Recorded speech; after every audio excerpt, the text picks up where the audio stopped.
I'll discuss crystallographic lattices in 2 dimensions. Crystallographic groups are symmetry groups of patterns in space, and in Euclidean 2-dimensional space, they can contain a 2-dimensional lattice, and which lattices these crystallographic groups can contain in 2 dimensions is the topic of this video. So consider a 2-dimensional lattice of which the first vector is the smallest vector in the lattice. So I'll draw it horizontally. The second vector should be independent, and we'll take the smallest independent vector once again. So this might be this vector. And then we study this lattice. So here it would be, we would have this point, this point, this point, and so on, forming a so-called oblique lattice. Now this is the generic lattice in which we would have that the length of the first vector A is smaller than the length of the second vector B, which in turn is smaller than the length of the vector A minus B, which is this one, which in turn is smaller than the length of the vector A plus B.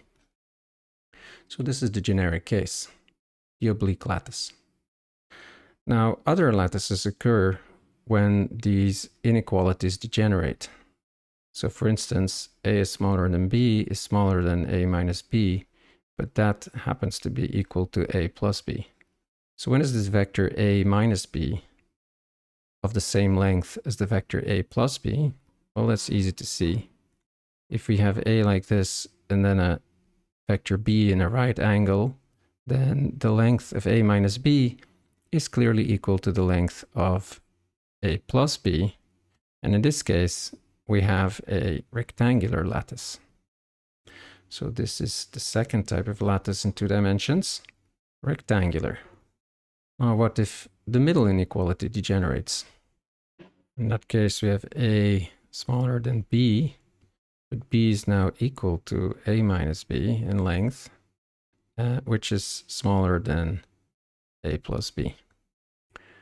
So what if B is the same length as A minus B?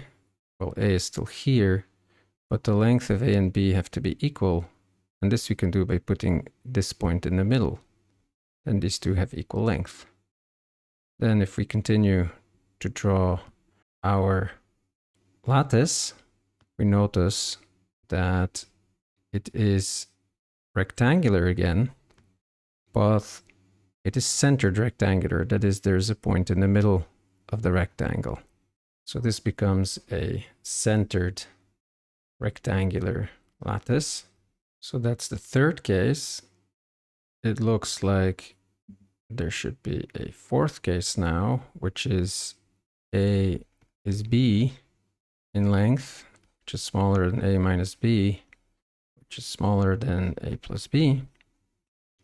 Well, but then if we draw our lattice, then we see that this first cell is a diamond because the length of A is the length of B. And then the diagonals of the diamond are orthogonal to each other. And then if we take this point and we continue our lattice like this, then in fact this figure here becomes a rectangle because the diagonals of the diamond are orthogonal, and we have a point in the center.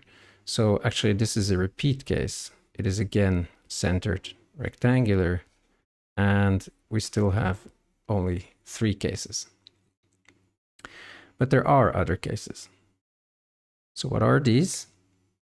If we have several more degeneracies, so if the length of A is the length of B is also equal to the length of A minus B, but smaller than A plus B, then we clearly have the following case. We need a equilateral triangle to start with. And then if we continue our lattice, then we see that we'll get a hexagonal lattice. So this is the third case. It's a hexagonal lattice.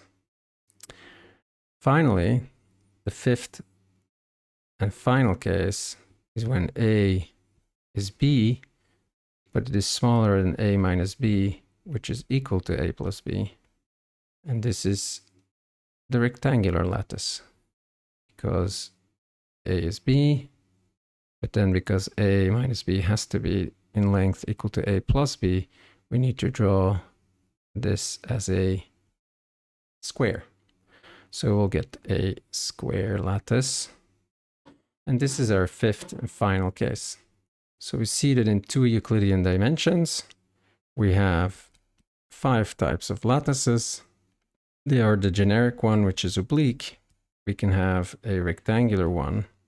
We can have a centered rectangular one with a point in the middle of the rectangles.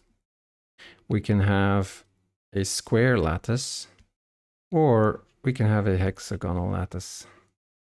And those are the 5 types.